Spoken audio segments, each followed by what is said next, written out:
So on the path to awakening, we can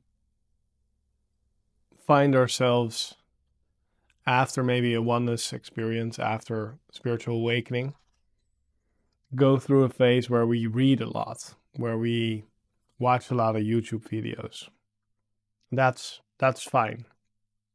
Knowledge is fine. Understanding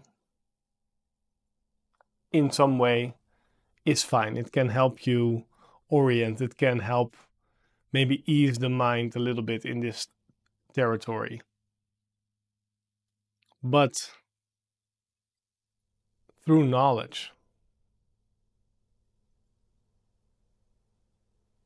it's not the way to become enlightened. It's not the way to follow through on spiritual awakening.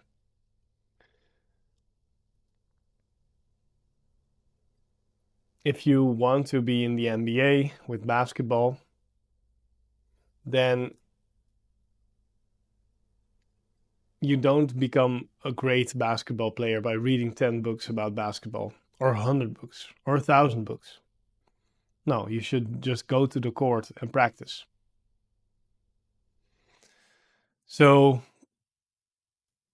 every shift, deep shift, whether that's spiritual awakening, whether that's non-dual awareness, the first step you could say in permanent enlightenment, anatta realization, or whether it's realizing your true nature and realizing no self and the falling away of everything. Whatever shift we're talking about, it takes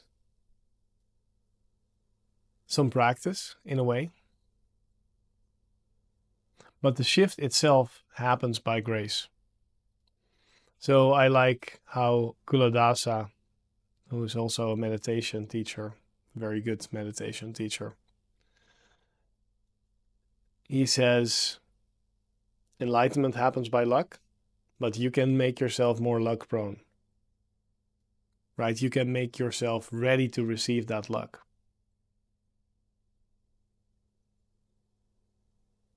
I've heard Frank Yang talk about that it needs concentration power and relaxation to be able to lock in these higher states. And that's also my experience.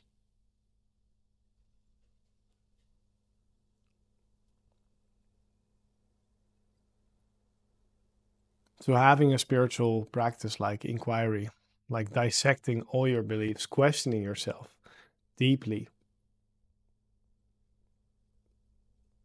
leaving no stone unturned in the mind. Doing meditation to sensitize yourself, to become more sensitive, to become more acquainted with this deep presence that's behind the mind.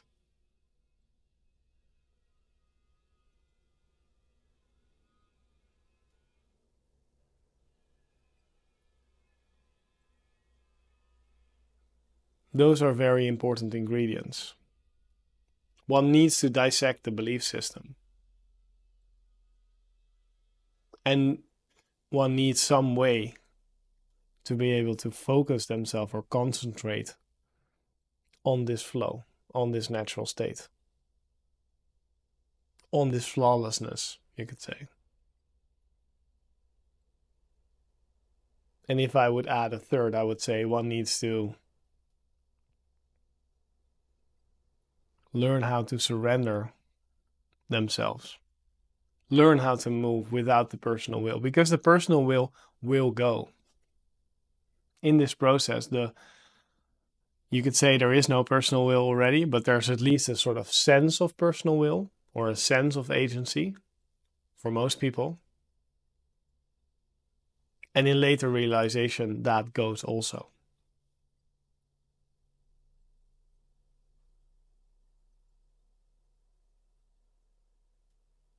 So in order to to finish the job, you could say.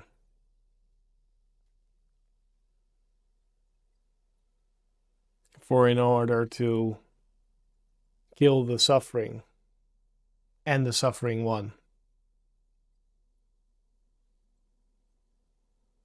That takes something.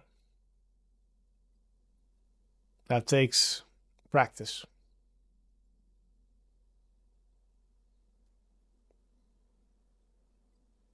And of course, you could say nothing is needed. You are already that. And that's true, but that's theory.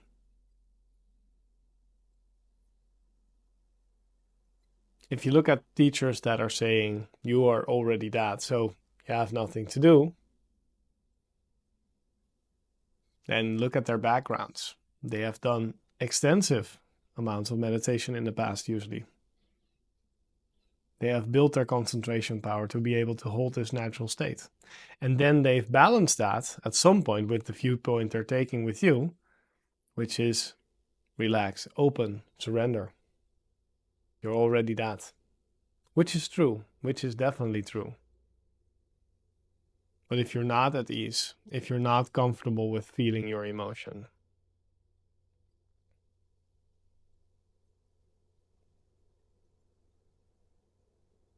there's two aspects for realization, which are really important. And one is don't believe your thoughts. And the second is don't avoid your feelings. If we're not believing our thoughts, but still avoiding our feelings, it's hard to get into later stages of realization. And similar the other way around. If we're not avoiding our feelings, we are healing in some way. But if we're still believing in our thoughts, in our stories, in our mind, then we're recreating suffering over and over and over again.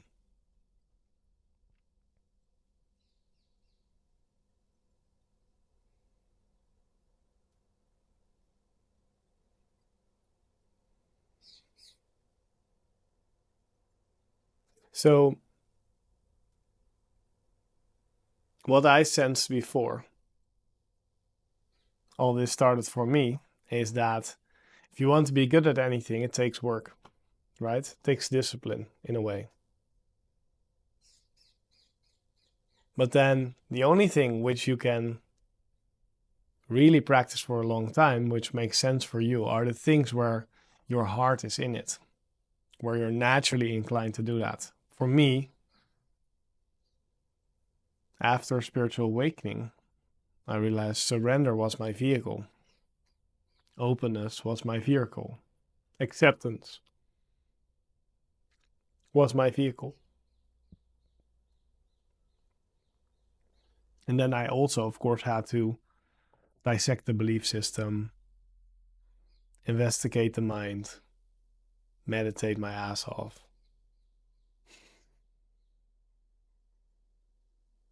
Not forcefully, not against my will, not with a sort of mind-oriented discipline, but just from a place of surrender. This all naturally wanted to happen.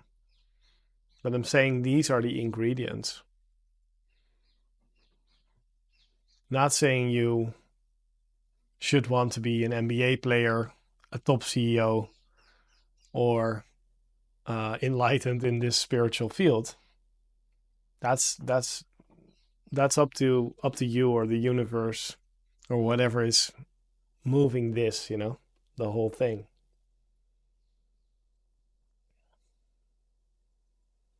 But excellence is achieved in a certain way. You can't deny that.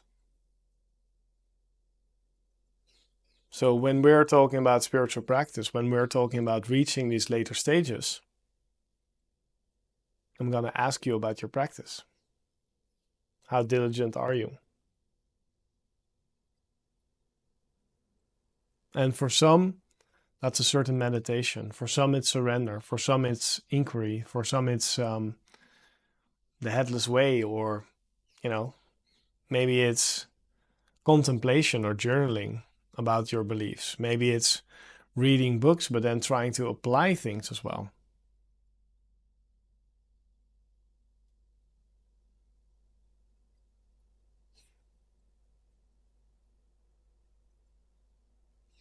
There's not one path, but there are similarities. And one similarity definitely is practice.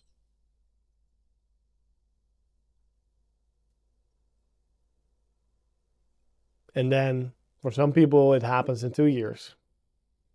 For some people, it happens in 10 years or in 20 years. That doesn't matter, because the road to that is so worth it. Is so worth it.